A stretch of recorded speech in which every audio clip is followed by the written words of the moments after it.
Welcome to a new episode of Product Directions Podcast, 100 Product Strategies. We are your insider access to top product leaders shaping the strategy of the most diverse industries today.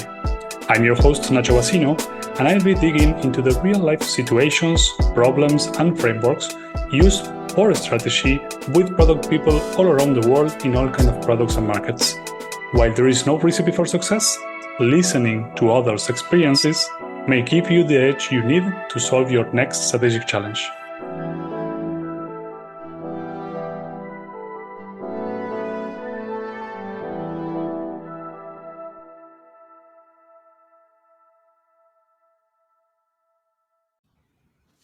Hello, everyone, and welcome to a new episode. Today, I'm here with Stuart Congdon, who has a very interesting career. He is currently Principal Product Architect in WillowTree, which I will really like to know more about that position. But previously, he had a position leading product-led growth at Everbridge and also as digital product strategist in Freshtracks, which also sounds like a very interesting position.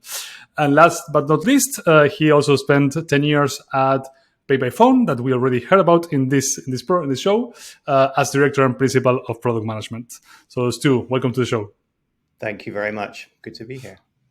Great. And yeah, maybe just to start, since I already give a few words about yourself, can you tell us more about you, what you have been doing lately, and maybe some of the companies you work at, what they did? Absolutely. So originally from the UK, you may be able to pick that up from the accent. Now living in Vancouver in Canada. I've been here for 12 years now. Very recently became a citizen, so that's a pretty big celebration. Here to stay. I've got 2 kids now, which are taking up a whole bunch of my time. Otherwise, trying to crowbar in kind of running and cycling and exercise and all that good stuff. So yeah, I mean, companies I work for, before in the UK, I was very much in the telecoms industry, so highly technical roles in kind of core network telephony as voice over IP was emerging. Interesting.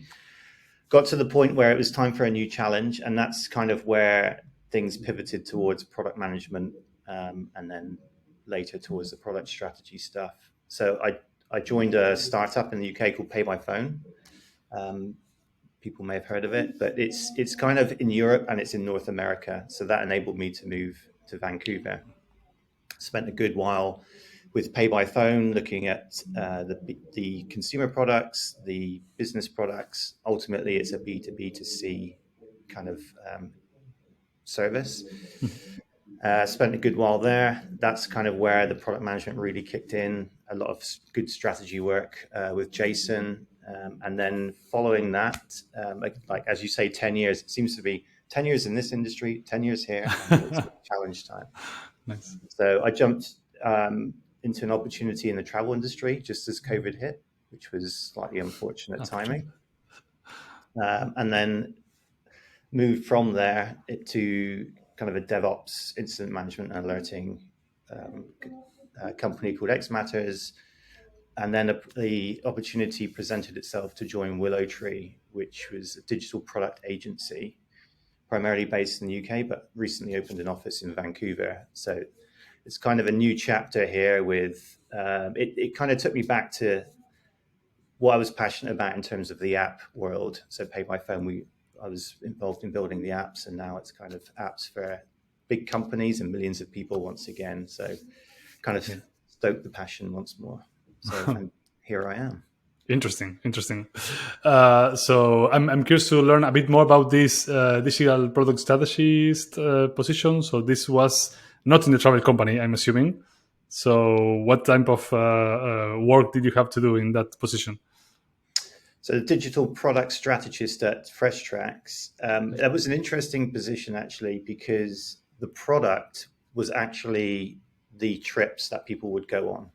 Okay. So we had product managers and they built custom itineraries for people. So that was kind of the product that people bought. They kind of hired Freshtracks, if you like, to put this together. There's a fantastic group of experts, well-versed in everything Canadian tourism, and they would do it all for you. And they're magnificent people, and they put on a magnificent experience. My role in that was trying to enable them to take things to the next level. So it was very much in terms of internal products first. So there was the kind of the business management system which housed the products. There was the marketing website, and there are all the touch points around that. So it was really working with the executive teams on thinking about vision, strategy, and then how that manifests itself, first of all, in terms of making the internal teams successful, and then how that emerges to people going on trips. The internal systems were kind of empowering the staff to then drive an enhanced experience. So I was in there looking at all of that, all the ecosystem that kind of everyone operates in, interviewing people, finding out how things could be improved, pain points, etc. So there was a certain amount of design, and then kind of it was very iterative. And then, as I said, COVID hit. And Yeah. there was Unrealized plans, I guess. There, but okay. But then maybe before I feel I'm digging into that one. Before I do that, I will start more broadly because I usually start by asking, okay, maybe can you tell us about recent experience with creating a strategy? So you can pick from these experiences whatever you prefer, yeah. and maybe tell us about your process, your frameworks, your tools that you use to create and deploy a product strategy. Yeah, totally. I will kind of start from the beginning and then we can drill in. So, in terms of strategy itself and the process I use, I always start with the playing to win framework that Roger Martin talks about. He's got a fantastic book. There's lots online, so it's very easy to learn about. But the crux of the matter is strategy is about making choices. And there's a cascade of things that you can work through, and they all support each other and they all feed back into each other. So you can kind of evolve things. It starts with a vision. So vision and strategy always hand in hand, kind of the winning aspiration. Once you've got that, which is kind of, it's easily said, but I think that's kind of, it's difficult in itself because a lot of companies will look internally and say, we want to be the best product or we want to do these things. But actually, I think the best way to phrase it is the change you want to see in the world that kind of like your company is creating. So it's always, here's my niche and I want them to achieve this for the greater good. That's the best place to start. From there, it's kind of where you're going to play and how you're going to win. So markets, technology, kind of those customer segments, specific niches, and then within that, how you're going to win. What's the value that you're going to bring to the market, the kind of unique selling point, unfair advantage, all of that. Quite often, that's kind of where people might say, right, we're ready to roll. We've got an idea, but actually the framework goes further. So there's the enabling capabilities. Like what do we have to have that maybe we don't have in order to support all of that? And these days it could be AI, ML, it could be cloud infrastructure, APIs. It could be, we need customer research. We don't have that. We know we need it. That capability has to be in-house for us to be successful. And then finally, the thing I've seen that's most forgotten is the management systems that sit underneath all of that to like measure how are we being successful? How do we know we're being successful? Who's doing what? There's some kind of core basics around supporting that strategy, getting everyone on board. Yeah. If you go through all of this, you will have to make choices. And the more specific your choices and the more simple you can make things for everyone to understand, the better your strategy is going to be. And you can start to move forwards. And that's not to say you stop there. Strategy is always evolving. You do want to look 3 to 5 years and start to think, all right, we're going to think about long-term change, etc. But you can't just then put it to one side, which quite often people will do. Yeah. So that's kind of the framework that I'll always start with. I was going to ask, do you have any maybe example that we can kind of drill down or resonate with in this framework? Absolutely. Yeah, I can give good, bad examples and some other bits kind of top down, bottom up.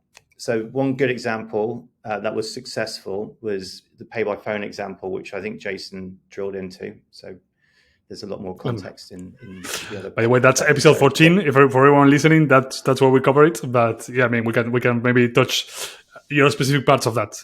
Would be interesting to know your perspective. Exactly. Yeah, I had great fun with Jason talking about strategy at that point. So we knew we needed kind of a newer winning aspiration. We were the market was fairly saturated. It was competitive, like in terms of who goes lowest on cost.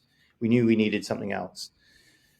So we talked through that exactly that cascade, and we started with, all right, what do we know we need, and where's a niche that we can craft both in the business and then externally. And we picked the consumer experience, so the motorist experience, and we focused on apps.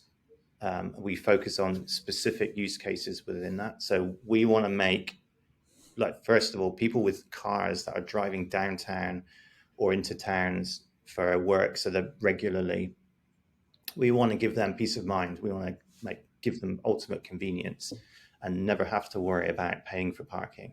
We then went from there. Okay, what does that look like these days? We talked about technology, so apps, for example. We talked about the experience, and we worked down towards, all right, what capabilities do we want?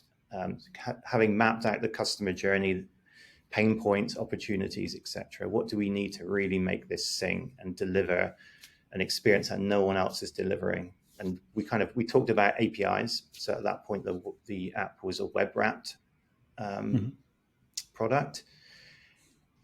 That gave us both probably more performance out of the box, but it abstracted the app away from the back end, so it allowed the apps teams to move faster. That was a core capability that we needed.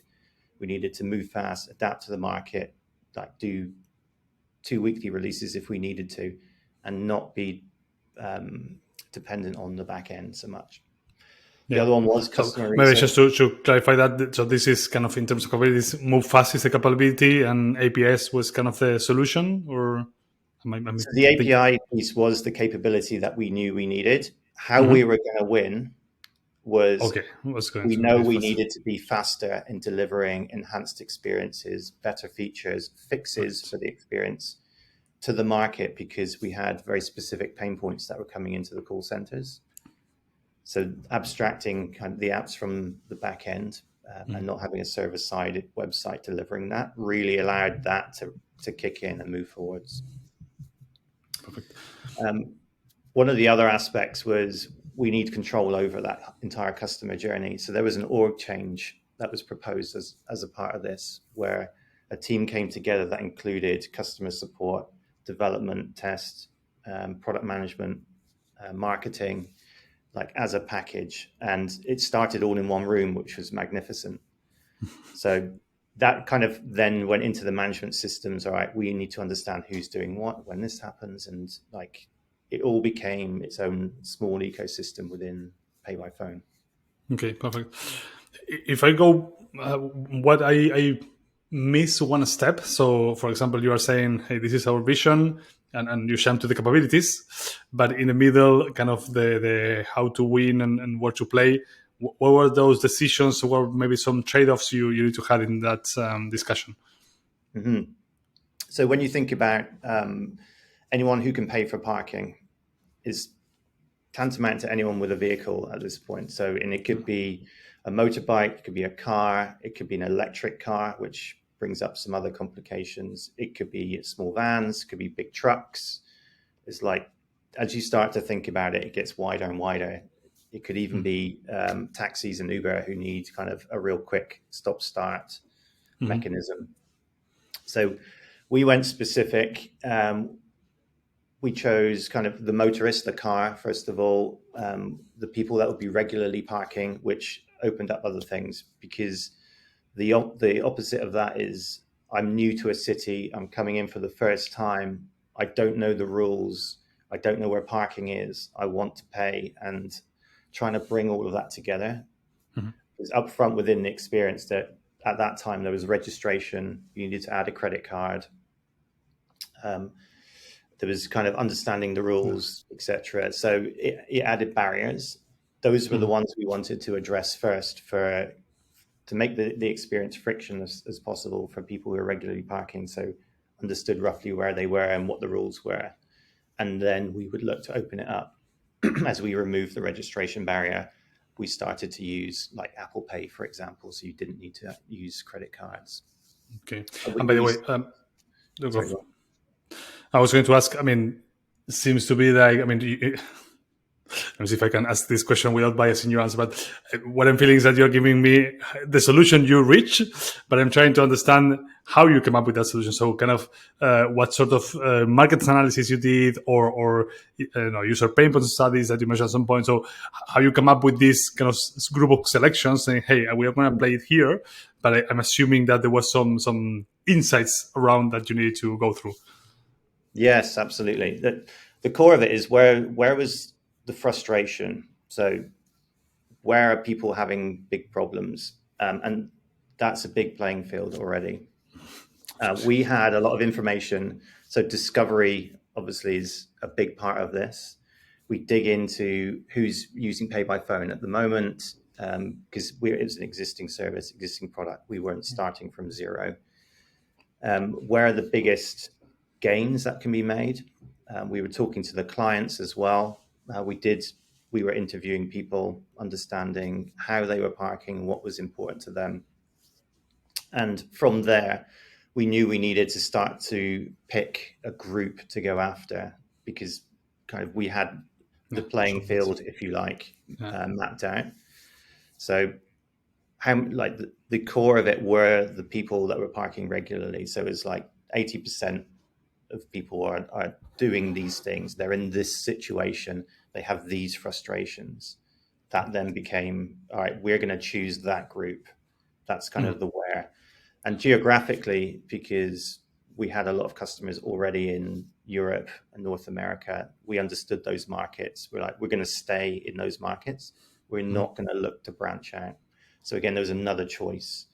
And we would kind of look and become as specific as possible. Because whenever you tease apart a challenge strategy, you can say, why are you doing that? Why are you doing that? And the answer is either a frustrated, like, we're doing it because, and then you're trying to piece together things in your head, or and you're really happy to explain it. And it's like, this is the reason, this is the pain point, this is the frustration we're going after. It's for these people. That's a good way to test how solid the strategy is. It is. Good point. And then when you're explaining it, if anyone is always, well, I hear what you're saying, but is it this or is it this? Again, you're not specific enough. You've not made it simple enough for people to understand. So doing that work, looking at your opportunities, where the frustrations are, the market, the technology. Again, we had a choice on technology. What platforms do we go after? And the numbers were fairly obvious, like Android, iOS, but Windows was being thrown up by customers. We want the Windows Mobile, BlackBerry, please, because we've got business users. And again, like drilling down and making intentional decisions around that, where to play and kind of how to win was key to progressing. And by the way, how are these decisions being, I want to say visualized, but kind of where are they going into? Is this a strategy document? Is this kind of a presentation?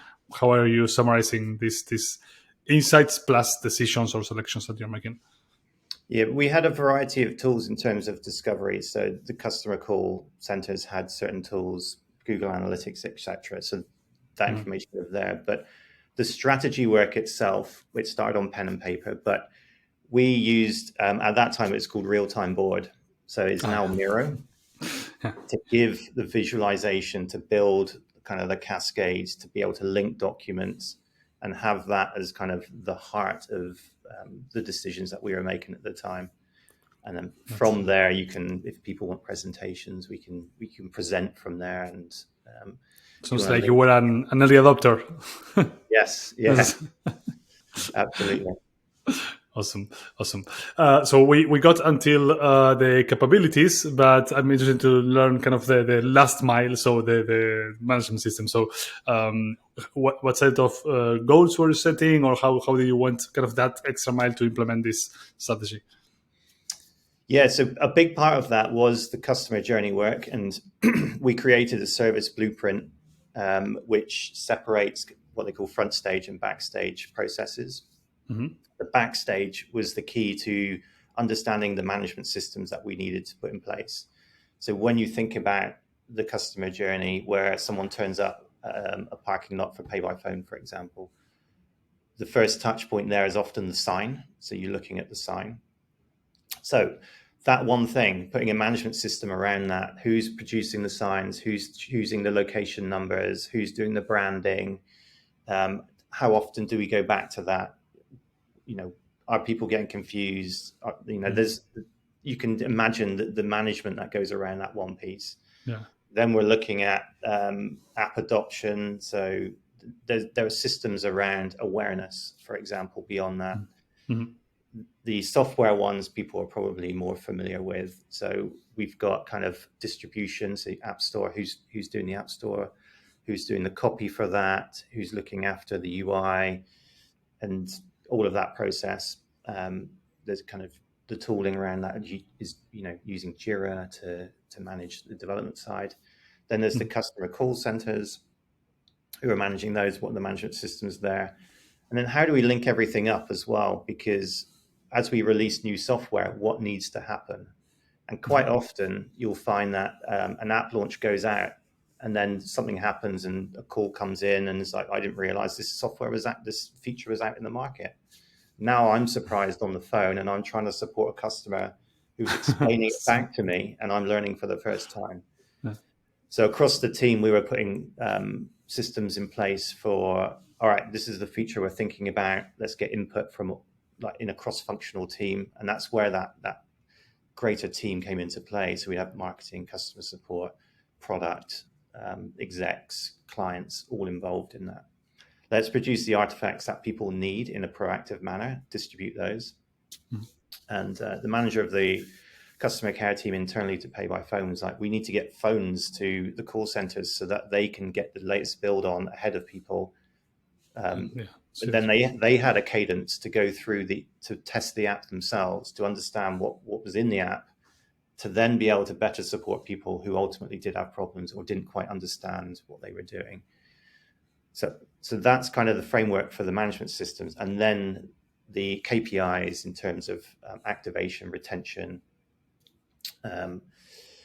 they kind of sat around that, and we would use the systems that we had in place to start to measure that. But we had direction in terms of what we were managing, how we were managing it, and then we had a very purposeful way to measure it. And by the way, I mean, in terms of knowing if the strategy was successful, is this something like market share, or what type of measurement you were taking? Yeah, so those KPIs, we had monthly active users, daily active users within existing markets. We then, for new markets, we would have the adoption statistics. So early on, it was kind of low percentage because the pay-by-phone app was seen as a bolt-on, for example, that from clients. They would put the sticker up and they would hope for the best. But that consumer team would ended up working with clients, especially on the marketing side, and they did a fantastic job, where suddenly you would see the adoption go up with a carefully curated marketing, basically, in those geographies, those key geographies. So suddenly we were seeing numbers like 20, 30, 40%. Some parts of Florida went up over 90% as part of all of that. So that was a strong measurement in terms of the adoption. And retention was key as well, because people would come in and they would try it and then they would bail. So we were looking at what was going on there in terms of the customer experience. Why would the average number be like 1.5 sessions for a month? Whereas you would have some power users who were doing 50. And we would try and move people up. So Yeah, if they are parking regularly, probably the problem is more frequent. And I mean, tying your story with Jason's story, I assume that if you have measured, for example, some sort of user satisfaction, also probably skyrocketed because you were really focusing on the experience. Yeah, we were, and that is easy to lapse into the vanity metrics in terms of App Store ratings and all the rest of Oh it. yeah, we that was nice, and it was nice to see 4.9 stars, for example. mm-hmm. But it was working with the customer teams, working with the client teams, and really understanding what people needed in the app and delivering on that, and then the rest follows. So there's this constant discovery process which supports all of this, and it helps kind of sanity check the strategy as well. Like, are we focusing on the right people? Are we playing in the right places? Are we delivering the right technology? I want to challenge you on one aspect that I find interesting about kind of the going back to the framework and kind of both this how to win and what to play, because it sounds to me like you are in a market that maybe there's other competitor, and other competitor might claim the same thing. So we need to move fast and adapt the app. It's something that maybe other company can claim. What do you think made you special in that situation to kind of really achieve this success? That, as I was saying, maybe other company might have the same strategy, at least in paper. Yeah, we spent some time thinking about that, because the customer experience using the apps was generic at that point. They all looked roughly the same. They all did roughly the same thing. They existed just to check a box in the RFP. It was all very kind of client feature led. We saw an opportunity where I think the leading point for this conversation was low adoption. So we've got an app, great. It means we can get into the city and we can deliver our application. We can get our stickers up, but people are not enjoying it. And after a bit of poking around, it was the same for all the apps. People didn't really like them. And you can look at the App Store ratings. This is rubbish. I can't pay. It's not obvious. We saw a big opportunity there, because enhancing the numbers within our existing markets was going to generate a much greater yield than continue trying to win new clients and starting from zero, because already the adoption was quite low. So we dug into it. The conclusion was delivering a greater customer experience using modern technology. So at that point, it was a smartphone. That was the modern technology. We are talking like, 15 years ago, 14 years ago? So it's kind of early days of Android and iOS, exactly. Right? Yeah, absolutely. I still remember iOS 1, but that was the working hypothesis at that point. So we believe delivering a greater customer experience through the apps will unlock like 10x, because we're a low percentage. So we've got 50,000 people. We reckon we can get 500,000. But I'm interesting about the bit, because I think I'm incorporating something super interesting here. I believe, at least. So as you were saying, your business model is kind of selling to the cities, right? So I want to kind of be here and I need to check this. I have an app. So in terms of your overall business success, having a great app or not doesn't seem to be the what really makes the cut. But you really made this strategic decision, a bit kind of not controversial, but not straightforward, at least, and you really succeeded. So how is how do you tie this? I don't know. I'm imagining kind of the sales organization trying to sell to cities. Say, hey, I don't care to invest on this app because it doesn't make any difference. With kind of you convincing stakeholders or whoever, hey, if we do this, we will have success. And how do you tie the success of the app to the success on the business side? Yeah, it's kind of expands on where I was going with, like, how do we win by delivering the great customer experience in a sustainable way that's a differentiator in the market. So part of that was kind of, this is what will happen to the bottom line in terms of the number of transactions that we're going to get, because it was a transaction-based business model. Okay. But it was also, it's not just about getting more money, it's about saving. So that enhances the bottom line as well. So by addressing these core problems, you're going to see customer call volumes drop by this amount. So, we can look at the number of staff involved, the discontent of customers, the number of people that are being turned away, and it supports itself then in terms of we're going to gain here and we're going to gain here. Okay. So still, though, it was a little bit of a battle, but we got rolling through some prototypes and some small victories in terms of here's an app. We had a very passionate software engineer who was, here's a prototype. I built it on my own time. This shows the power of a native app over a web app. These are the sorts of things you can do. And look, see how easy it was to put like this in the experience and this. And by the way, you can now use these payment methods that people are talking about.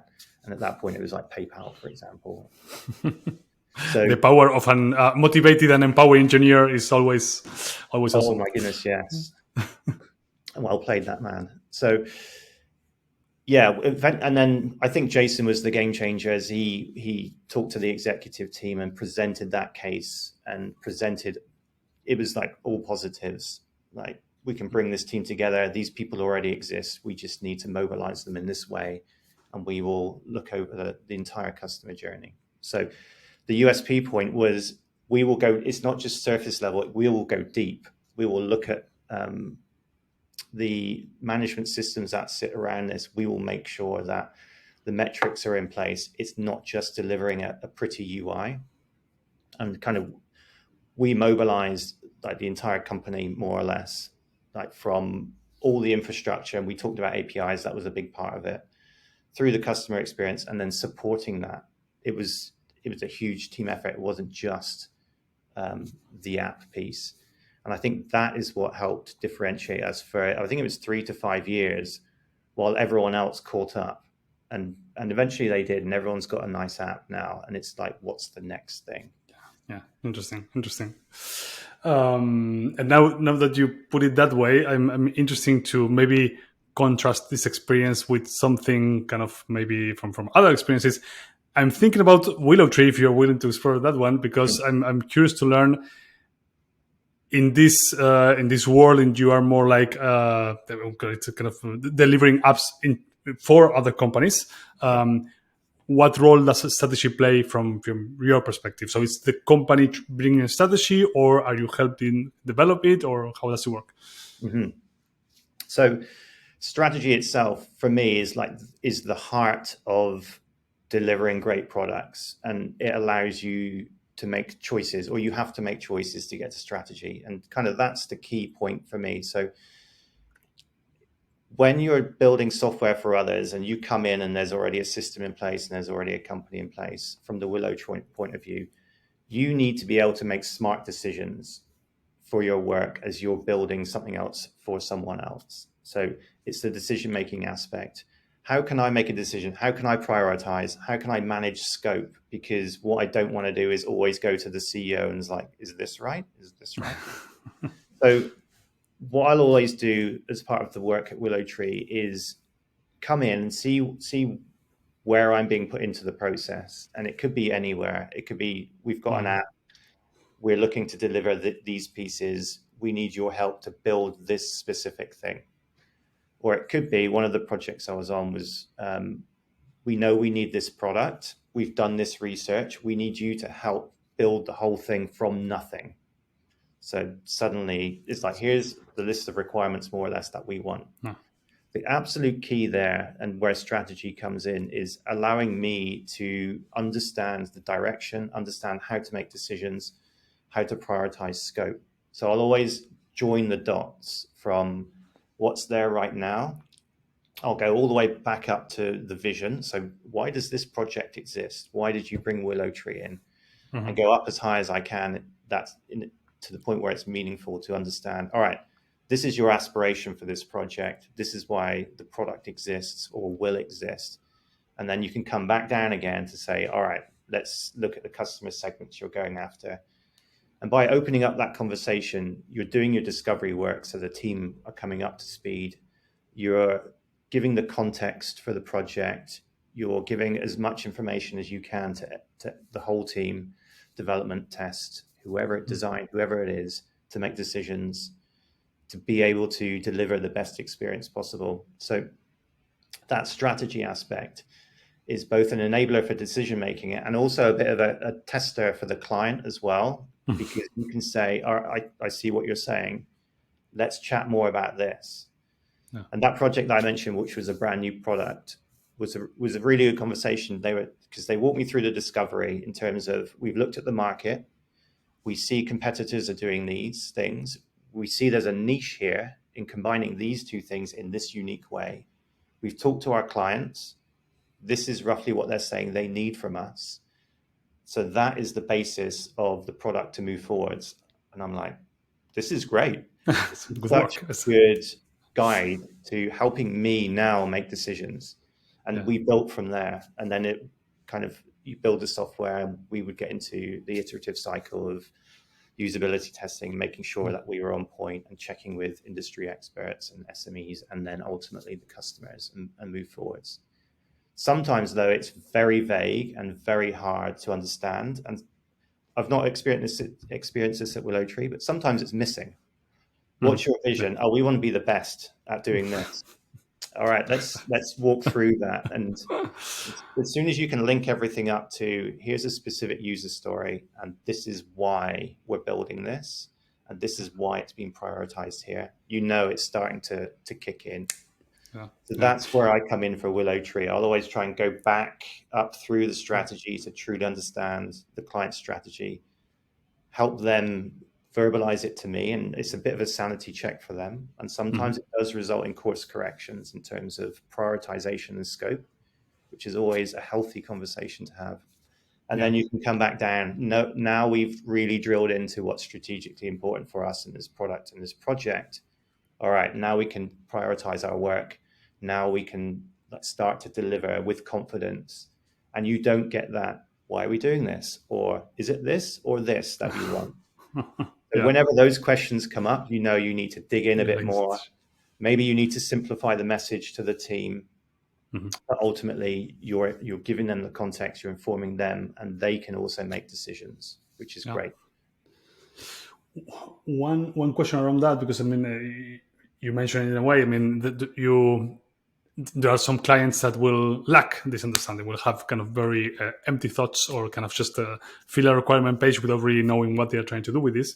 Do you feel that the work from say, an agency perspective is around creating that strategy for them, or will you go more in the direction of for sure you always will work with them? I'm trying to say is basically you will kind of coach them to build a strategy, or you will try to build a strategy and kind of gather their input in the strategy? It's a bit of it depends. So sometimes there are strategic engagements, which is, we need your help to build the strategy for this. Yeah. Strategy consultancy, typical. Yeah, generally though, what you don't want to do is deliver a 50-page booklet or presentation, say, there you go. There are many companies successful doing this. I don't want to name names, but exactly. I've seen it too many times where you have a 6-figure contract to do strategy work. It's taken 6 months. You've delivered the book and it just sits on the side of the desk, literally gathering dust, until someone finds it one day and is like, this is what I've been telling you to do. But what we will do is always build trust, always build a very strong relationship. And it is more on the coaching side. But obviously the client will take the lead. We want to understand what the change you're trying to make in the world, for the greater good. And we'll work from there. It's like, for the projects I'm on, it's very much in that coaching. And you will, I will ask this direction from very particular perspective. I have seen many product managers that are saying, hey, my leadership is not helping me with strategic decisions. So it's interesting kind of how can they challenge I think it goes back into the direction you were mentioning. So what are the key aspects or key questions you will ask in this kind of coaching / guiding process? It goes back to the how to win framework, or do you have a different take? No, first of all, no. It's very much building that relationship. So part of the way that WillowTree does business, and it is building trust first and foremost, right? So to challenge someone is actually it can be quite confrontational. Yeah, true. You can softly challenge and like, do you mean this or this? But that might not get the conversation moving. You might not get the right answers. So first and foremost, you need to build that relationship, understand what's important to that person, understand the business, understand what they're trying to achieve, and then start to build from there. And you can start to then challenge bits and pieces. And in terms of that framework, it may be any one of those steps. You may want to challenge, hopefully not, but the aspiration, like, and it does happen in terms of the client may say, we're doing all right, but we feel we're going to be disrupted. We don't feel like the vision is quite right for the market as it stands today. And that's a really healthy discussion for a client to bring to the table. It's like, this is fantastic. And to be honest, I mean, I was not being challenging in terms of kind of saying your strategy is crap. It's more in the direction of you were saying, hey, this has sort of holes that we need to fill, and that sort of challenge of, okay, let's clarify it, let's put it a bit more detail or brain power behind it, something that.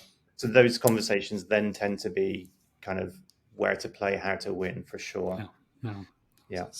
And to be honest, I mean, just reflecting, and for those PMs out there hearing this, I feel it's quite, what you're saying, it's quite similar with a PM kind of confronting, but not confronting in a bad way, but just kind of trying to reach out to the stakeholders who may probably be giving them kind of, hey, the client requested this, or we really need to build this thing, and turn the conversation from a feature to, okay, what's your winning inspiration? What are you trying to achieve with this?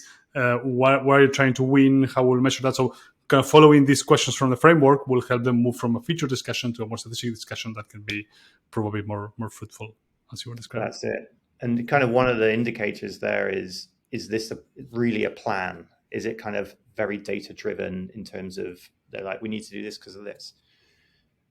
Those strategy aspects that you mentioned and those conversations can be more creative because like you're thinking about people, you're looking at the problems, you're making decisions, like bets almost, you're creating hypotheses.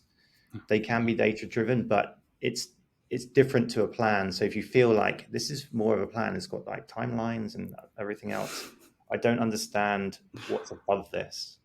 Yeah, it's another good signal that the strategy is kind of a bit missing. I wanna jump or change gears completely to ask my usual closing question, because we touched two very different topics. I usually end up with, okay, what I'm not asking, some interesting learning. You seem to have been doing strategy for a long time now. So what's some interesting learning that you will kind of want to tell us that I didn't really ask about? Interesting learning. Yeah. I will say that strategy is not easy, okay? But when you're doing it right, it seems simple.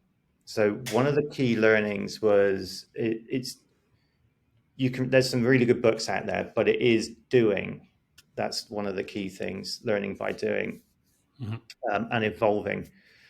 So when we were kind of thinking about strategy and there was two of us, we would kind of, all right, this, and this, but it's only when the rubber hits the road is like you start to learn about what really making decisions means for the business, and what not making decisions means for the business. In terms of my decision is I'm not going to make a decision and I'm going to let all of my customers tell me what to do. So that kind of thing. So like stick with it. Basically, once you get into this world, because it is fascinating and it is super creative, but it's tough. And I think it's one of Jason's key points. Simplify until you start to hear people saying it back to you, and then you know you're going in the right direction. Good. Very interesting. I will close with my two rapid fire questions that I like to ask to close. So this is kind of completely off topic, not strategy, just one question, one phrase response. So if you're up to it, I will do the... Let's do it. do the quick change. No, it's okay. Super easy. So I'm curious to know what's some unusual PM book recommendation that you may have. So not inspire, something that you will recommend to PMs that is not kind of the typical set of PM books. Unusual. So we're not talking about product strategy and OKRs, for example. We can talk about product management as long as it's unusual. So if you tell me empower for that's usual. But if you have something different, you've caught me. I wish I had my bookshelf behind me. One of the unusual ones that I've read, and I forget the title, you have to bear with me, but it's a physics book that I was reading. And I was reading through this. It was about like the theory of everything, more or less. And the reason I will try and get you the title, so maybe it can go. I can put it in notes, for sure. Yeah. But as I was reading it, it was talking about models, so physics models. Mm-hmm. So, and they were talking. It was Einstein had this way of he would project forwards and give these simple frameworks, and then the complication would come later. The other way is the bottom up, where it's like, here's all the observations and here's the fine detail. Now we need to create a model, but it may be lacking, and you can bring the two together. And it really it talked about, to me, it sung product management in terms of how we try and create models and how we try and visualize things and bring systems into play. And it could be around a product, it could be around our own careers, where it's a bit of an imperfect science / art, and as people try and describe it. So that was a real kind of eye-opener, and it helped me visualize things in different ways. So I'm super curious about it. I will chase you for the title, and I'll put it in the notes so everyone can take a look. Sounds interesting. Yeah.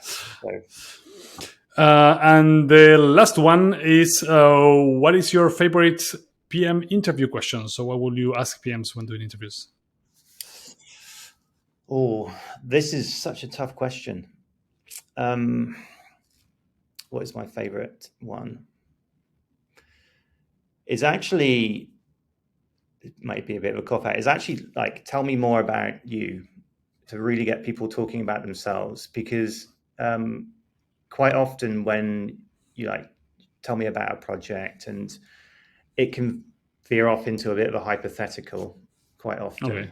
And it's very hard to detect. But when you get people talking about things that are slightly more personal to them, you can start to dig into kind of how they approach problems, how they think about solutions, and kind of get more of an insight into the person by understanding them as a person, if you see what I mean. So interesting. That's definitely one of my favorite product management interview questions. And I think it's extremely important in terms of relationship building, person. Approaches to life. Yeah. That's very interesting. And Stu, that's it from my side. Really thankful, very, very interesting conversation. Do you have anything else you want to tell to the audience? Maybe where to find you, or anything, any call to action that you may have? Yeah, I mean, I can easily be found on LinkedIn. I believe my name is fairly unique. I'm totally open to any conversations about any of this and more. So please do reach out. Keep reading, but more importantly, keep doing, I think, is the message here. Perfect. Thanks so much. And let's talk soon. Thank you. Take care.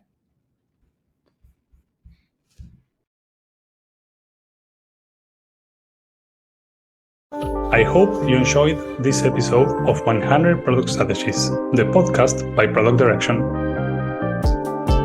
You can also follow us on Twitter, LinkedIn, or Instagram to get access to free weekly content that helps product people upgrade their skills and become more successful. You can access more material, promotional trainings, and be notified of every episode of the show with Product Direction's weekly newsletter. Join thousands of product leaders by registering in productdirection.co.